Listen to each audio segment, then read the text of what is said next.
What's up, everybody? This is Carl back again for another Predator film review. I, want to cover like all the good Predator stuff that I thoroughly enjoyed. Already covered Predator One, as well as the comic book Batman versus Predator, which is up on the channel if you want to check that out. If you haven't already, please like and subscribe. Hit the notification bell to youtube.com/Target of Carl to check out those reviews as well as other reviews as well as uh, video game walkthroughs that I post from my Twitch channel, twitch.tv/Talking of Carl, which after this I'll be going to play for a few hours of Call of Duty Modern Warfare 2 open beta, as well as Octopath Traveler on the Nintendo Switch.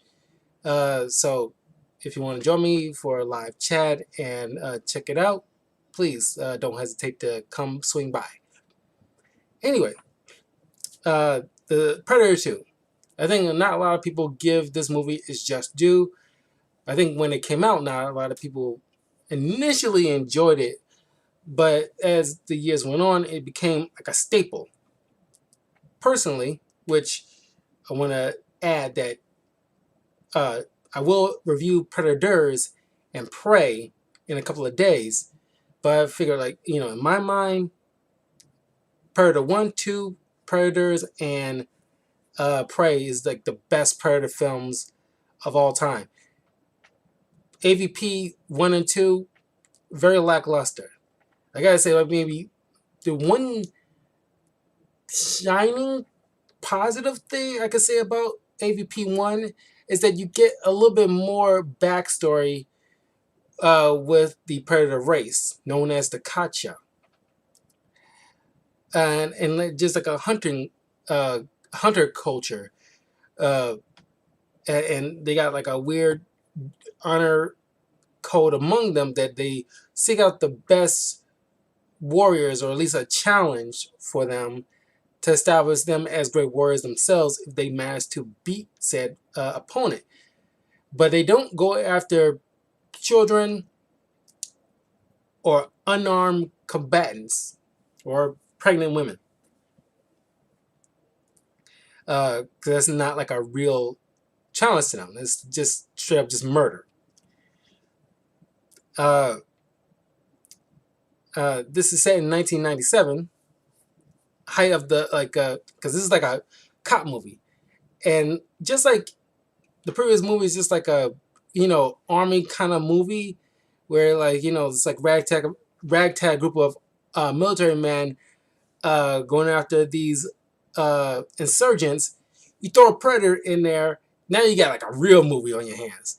And just like this, you think it's like a typical cop movie, throw a Predator in there, now you got like a real movie.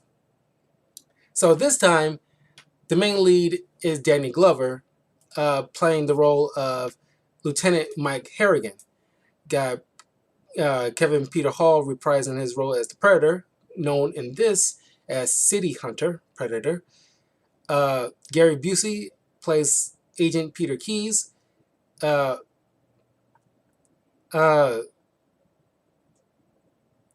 Initially, the director of the film, Stephen Hopkins, the other, movie was directed by John McTiernan, or McTiernan. So change the directors. But initially wanted the role for Peter Keyes to be Arnold Schwarzenegger. Coming in once word gets around that another Predator sighting has been found, but Arnold didn't want to come back to reprise the role, which is a shame because like he and there's always the lead, there's always the survivor of these Predator attacks. You got Ruben Blades as Detective Danny Archuleta, Maria Conchita Alonso as Detective Leona Cantrell, and Bill Paxton as Detective Jerry Lambert. And Bill Paxton has been in both Predator and Alien films, at least once each. And it's like, because it's technically established that Predator and Alien live in the same universe, or just in at least different time periods, because aliens haven't been like known at least until like the future, but like the Predators already established them in like a different race of a different planet that they use for breeding and future hunting for like practice. Uh, and this is like the first time people lost their minds, because the first two Alien films are like the best ones. But when this movie came out, and spoiler alert, like I said, at the end of this film, you see like the Predator's trophy case, and you see this big alien queen head skull on the mounted wall, and everybody lost their minds like, oh my god, aliens is a thing here. You think like initially like, oh, these are two separate things. They don't bleed over. But it's like, it's one of those rare crossovers, kind of like Freddy versus Jason. It's like you wouldn't think these two live in the same world, but they do, and it's canon. But it wasn't like a bad idea. Because personally, I don't think it was like a bad idea to cross these things, but it's just like the people who had their hands on it didn't have like like the right material to make it work. Because you can make this work. You just you know somebody dropped the ball somewhere in the writing. Maybe somewhat in the direction, but definitely in the writing. I don't know how you guys personally feel, but I definitely think Alien versus Predator would work. You just need like, I don't know, the material needs to be there. Like like an excellent writer to make it work, and the studio to actually back this thing and give it some full support, and not micromanage the director and let them handle this and trust them to handle it. But anyway, this is in 1997, and like Mike Harrigan is and his team is dealing with the Jamaican and the Colombian drug cartels, who having this big old shootout in the middle of the street. And this, of course, like I said, this is like a 90s cop film. You see this kind of thing in those kind of like 80s and 90s cop films, where like people giving zero F's about like collateral damage or innocent bystanders, that kind of thing. This is like a full-on drug war in the middle of the streets. And thing I noticed here was always weird to me, like Harrigan and his team are brandishing guns that it's like I know full well this is not like typical detective police issue kind of guns. It's like guns you might see. These are like kind of, not to say they don't exist, but they're kind of intricate in a way that's like something you see in a Resident Evil game. One of like upgraded guns you can get from like a merchant or something like that. Because it's like you know, at the very least, you should have like a Glock 9mm, as like a typical gun for a. Not saying like that should be a. I don't know what a typical hand gun for a cop should be, but it should be something in that vein. Not something that's like a big ass scope on top of like a, like a, like a, this long of a gun. I was like, this is not. It's like, did you steal that from like Leon Kennedy in a Resident Evil game? Like, what is these guns? But Harrigan comes in, saves a couple of wounded cops, and they come charging into the headquarters of these Colombian cartels, but not before a predator comes crashing in and rips to shreds a lot of these cartel guys, except one of the guys named Scorpio, who's like hopped up on cocaine, and he's freaking out, and all his buddies are dead, and he's running to the rooftops, and he's hopping up on drugs, and he's seeing this weird creature, And Harrigan, chases him up on the roof, and he's trying to tell him to put down the guns, and he's not all there. And Harrigan assumes he's, about to fire on him, so he shoots the guy. He falls over, and like, of course, you don't realize.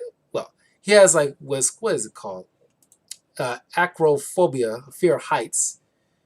Uh, but you think like Harrigan gets like a glimpse of this predator, and there's certain shots where like green screens, it's kind of like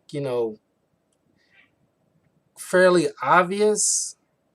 There is like the '90s, and it's like CGI and green screen isn't up to the standards of what we would consider today.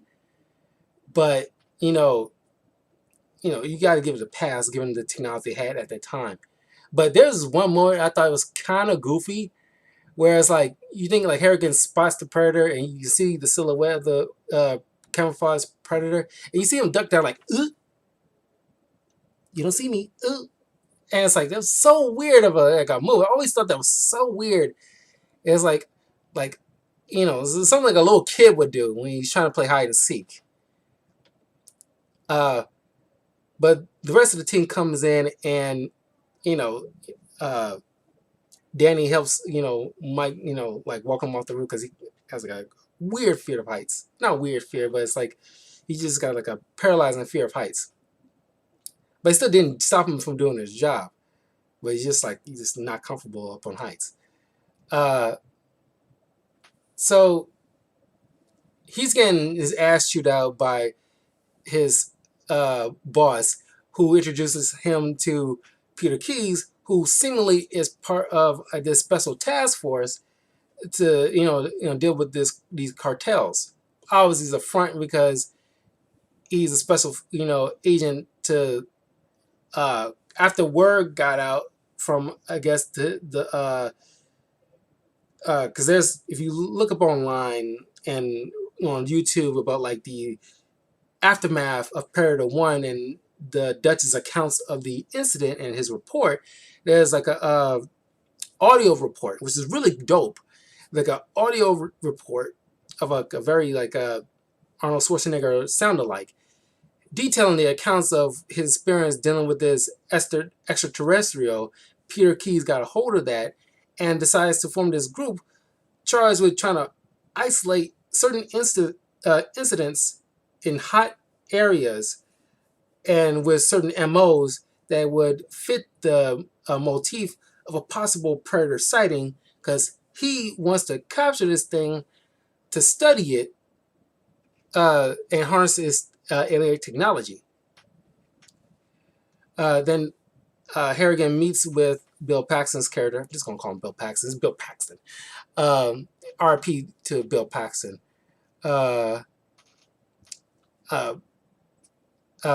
He explains to him, like, because he calls himself the Lone Ranger, and he's transferred over, and he gives, Paxton this little short speech. Is like, we don't have no room for showboaters around here. We all work as a team. Don't get me wrong, you're a good cop, and we need good cops out here, but we work as a team. The door swings both ways. Welcome to the jungle. And you got to throw that in there because it's the concrete jungle. And personally, I don't know how many of you guys out there who might agree with me, but I think this is like a proper sequel, a nice step up, because you can't really do the exact same thing that you did in the first Predator films. You got to step it up. And what's the best way to step it up? Bring a Predator in a city-oriented landscape where now you got extra characters involved instead of just like a finite group. Because now you got more chances for predator killings and more interactions, and it's just like, there's a lot more you can do with this, and that's why I really like this as a sequel. And a lot of people need to give it its just due. And of course, 90s cop film dealing with drug cartels, or just gangsters in general, just like in the Batman vs. Predator comic book that I just read and did a review on the channel. It's like you got gangsters brandishing weapons and easy cannon fodder for Predator, but also enough to warrant the main guy of the movie to ascertain what they are dealing with that's outside the normal parameters of human understanding and build off of that. So next, the leader of the Colombian cartel having sex with this woman, and the Jamaicans, some group of Jamaican gangsters come bursting in. This is a high rise. I don't know, not sure how they even managed to get through there without any kind of guards, monitoring the situation. I think that's freaking weird. I watch a lot of movies where, like, we got gangsters and stuff like that who has a home and is not being, protected in a way. That's weird. Or is he that arrogant, I guess, to think they wouldn't be that bold, but I wouldn't take any freaking chances. They come bursting in, string him up, and proceeds to kill him.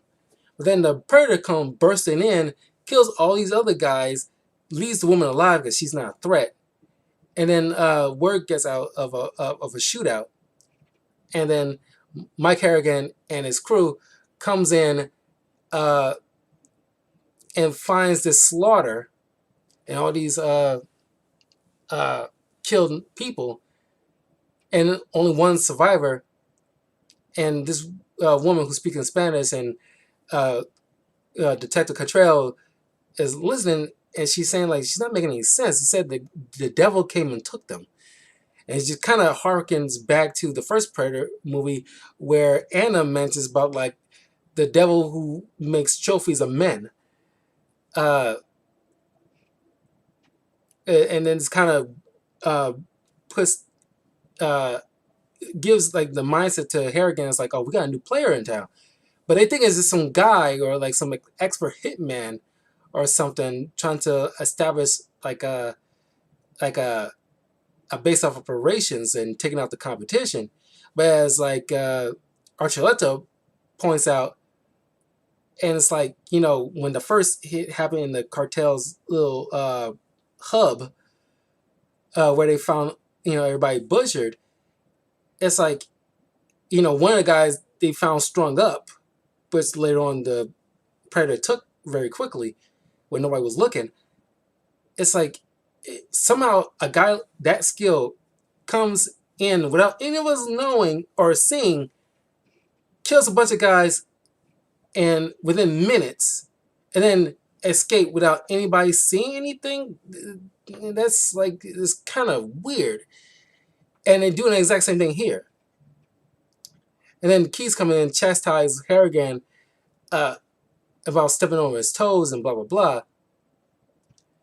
And Harrigan explains to Archuleta that once things die down, come back here and do like a private investigation so we can figure things out, because there's more going on here than Keys is letting on. But then, once Archuleta find one of the spear tips of the Predator's weapon, he as he's trying to grab on it, the Predator somehow, I don't know why the Predator was lingering around, because after he makes a kill in one spot, you would think he just moves on to another spot to, like, do another killing, because that part has always been weird to me. It's like, okay, it's not like the way the jungle is where you can makes more sense for him to follow these guys, but here it's like a wide city.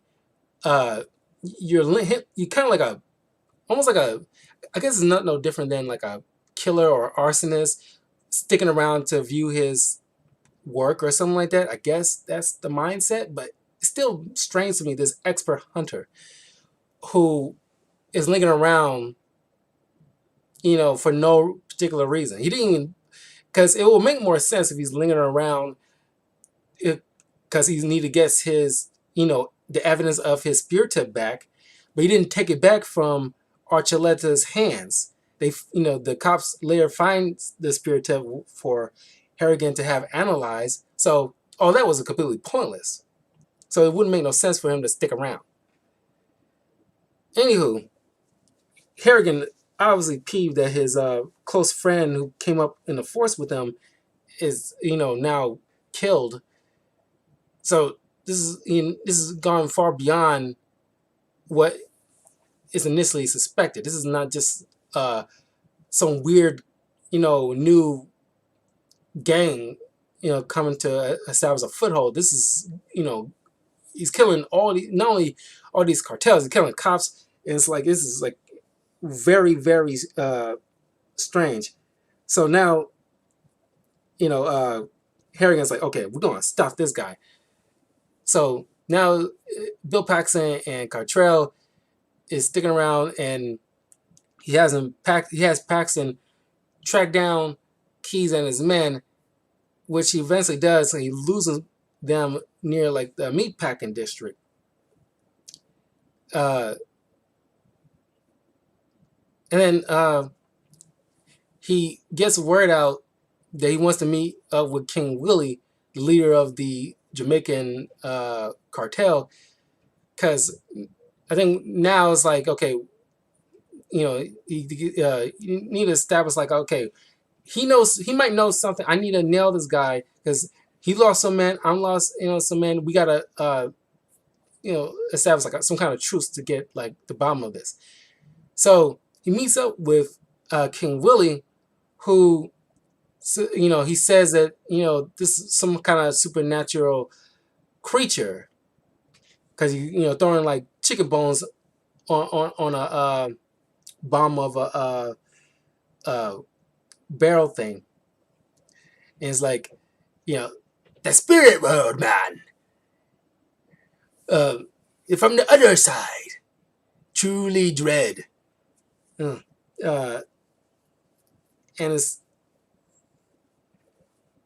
he's warning Harrigan to prepare because for like a real fight.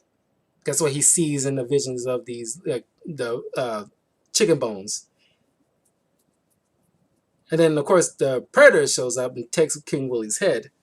I was like, wow, that King Willie taking out like a blade from his cane, thinking he's gonna really like probably a real fight, but it's like a cool shot. It was like kind of, it freaked me out when I saw that because it came out of nowhere when I first saw it.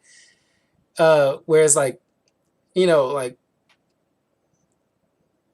that weird sound or laugh, or whatever, that King Willie shrieks as like the shot of his head being carried and like a frightening look left on his face, and you see like a process of the Predator melting down the meat and residue of the head, where there's nothing but the skull left. And you can see the process how he make his skull trophies. Because you never saw, you saw a little bit of that in Predator 1. And it's always cool to see something like that.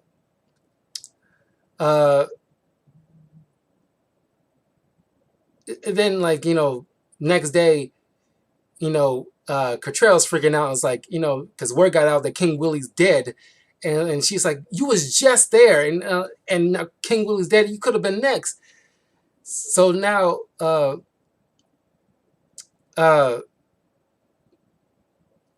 things are escalating at this point. The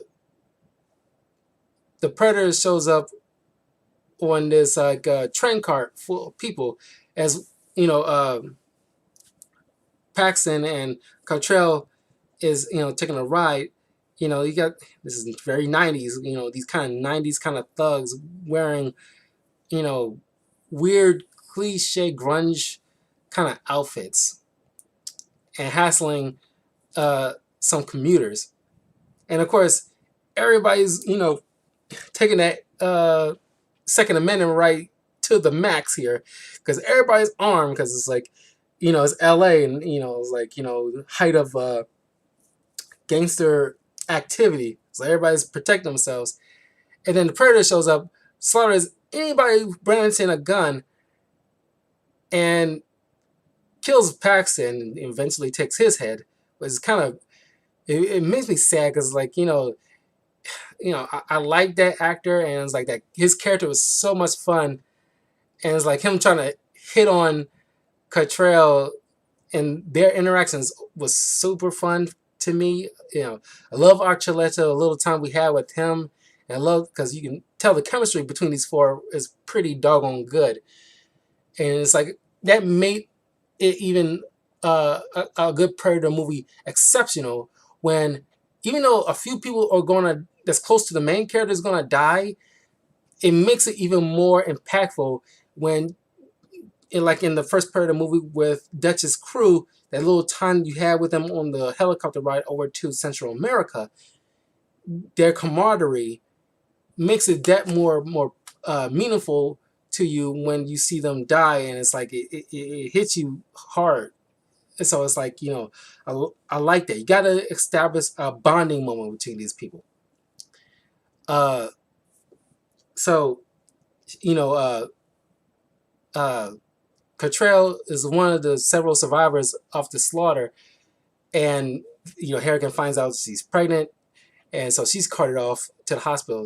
You never see her again, and Harrigan tracks down the predator in the subway, follows him, and he eventually loses him near like the meatpacking district where he gets picked up by Keyes' men, and Keyes gives him the lowdown on about what happened in 1987 with these group of military men who had only 2 survivors and their accounts of running into this alien creature. And Harrigan's kind of miffed that Keyes one that takes this thing alive and he should kill this thing because he's going to keep on killing. But Keyes is adamant on like capturing this thing alive. So he and like a handful of his guys are, laying out a big trap where they cover themselves in like this, thermal covering to avoid being seen by thermal imaging because that's the only way the predator sees is infrared. And then has these freeze guns to freeze, hopefully, to freeze this thing in place because he likes to hunt in warm climates. But the predator's not fooled. He uses switches his thermal imaging to be able to at least see their lights on their guns and starts picking off Keyes' men. Harrigan goes in, tries to stop this thing. Keyes, intervenes, gets his head cut off by one of the Predator smart disc. And then thanks to it gives Harrigan enough time to get out a shotgun and lands a couple of blasts on Predator. Of course, he's not dialing out, and like try to give that line, "You are one ugly mother," and then Predator wakes up and grabs him by the neck and tosses him, and Harrigan runs away over to the rooftop, and as Predator giving chase and tried to like take down Harrigan, and they both fall over on the edge of the building. Predator tried to set up the bomb. Harrigan takes the smart disc from the Predator, cuts his arm off, destroying the bomb thing. Ain't having that in this one. So the Predator falls into an apartment where he set up this little medical thing. Don't know how he got that gear on him, but he uses like weird stuff like wall plaster and stuff like that, and some blue solution he has to make this little gelatinous thing to heal his wounds. And he makes his way below the building where he established somehow, gets the ship underground, where Harrigan follows completely because he wants to get this thing, stop it, and ignoring his fear of heights, is to climb down this what you call those drain pipe things, and follows it underground, where he sees this trophy room with all these different skulls, one of which is a alien queen head, xenomorph head, and he has his final confrontation between him and this predator, and he gets the one up on this predator, shoves the smart disc into the chest of this thing, killing this thing, and the rest of the predators show up. And I think at this time, I think the L.A. Laker team, from what I understand, I'm not 100% sure. I'm maybe 80% sure. The L.A. Lakers, some of the L.A. Lakers were dressed in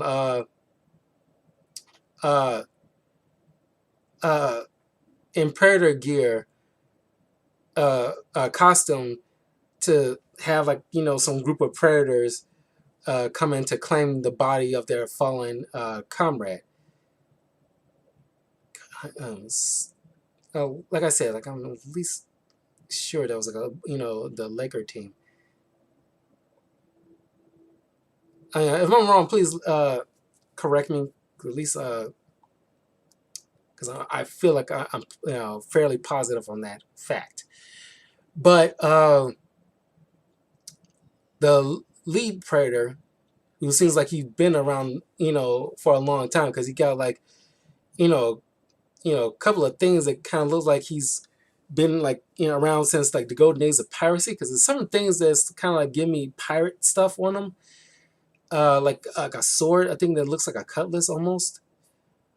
He hands Harrigan a gun, an old pistol from 1775, which you see in the movie Prey, because there's a gun that was used by one of the French colonists that was given to her, given to the Comanche woman in Prey, and somehow one of the predators got a hold of that, which kind of worries me a bit, because did one of the predators eventually kill her to get that thing, or something or other? I'm not sure. AVP is established that the Aztecs worship these predator guys as gods, hunter gods or something. And slight spoilers for Prey, but it's did they show up in in not a huge army, but a significant group, and they see them, and that established the whole, because these are Native American Comanches, so these are not Aztecs, but there's got to be some bleed over or something at some point after the events of Prey. But anyway, they leave, giving Harrigan a pistol as a sign of respect. You beat us fair and square. And Harrigan makes his escape before the ship takes off. One of Keyes' men come chasing after Harrigan. It's you ruin everything, and blah blah blah. And Harrigan, he just mumbles to himself, "Don't worry, asshole, they'll be back." And there was this video on what happened after the events of Predator 2, because this is where it ends. Harrigan, maybe a year or so after the events of Predator 2, Harrigan retired from the LAPD and goes off in this little kind of I guess get word about in Rio de Janeiro there's a possible predator sighting, and he meets up with one of Peter Keyes' guys. In the movie, is played by Adam Baldwin, and there's a comic dealing with what's going on with Harrigan and his second dealings with another predator. Which is really cool, because you want to know what happens with these guys after their movies, because you never see them again. Same thing with Predators, with the lead in that. So it might be a comic somewhere in the future where we'll establish what happened after the female lead in Prey, what went on after that event. I think that's how you deal with, like, sequels to the previous established film, because the next Predator movie, you got to move on to another set of group of people in a different time period and have like a comic explain what happened from the events of the previous film, so that way you can have like a long format of what went on with that adventure. And I like how in these Predator films there's like short dialogue explaining what happened in the previous film, or at least historical uh, recordings of what happened in the previous film and the lone survivor of a previous predator attack, that helps inform what the current people are possibly dealing with, so they can better understand how to deal with it. I like that. That's the best way to merge all these things, because this is like a a generational thing, or historical generational thing. Because it's a different, more than likely different generational occurrences that span over centuries. And it's like, I don't know, like a movie set in WW1, and like some historian regales some soldiers of historical sightings in Rome, or Native America, or like Japanese, feudal Japan, of different sightings or art depictions of these creatures coming in and dealing with different warriors of the time and making trophies of them. That's the best way to blend all these things together, so that way there's like a established kind of a saga, or or true franchise. But that's Predator 2. Let me know what you guys think. Do you love it? Do you still dislike it? Are you warmed up to it, or did your fondness of it lessen over time? Let me know. And in a couple of days, I will cover Predators and Prey and get those up on the channel before I start diving into some Halloween films for the channel. Because at this point, there's already Halloween kind of stuff, short little bips of it happening on TV. Halloween is starting earlier and earlier every year, because because right now it's taking over September altogether. But anyway, because I think Hocus Pocus 2 is going to be my first Halloween movie I'm going to start off with, because that's coming up on Disney Plus on September 30th. So, anywho, I will see you guys in like 10 minutes or so.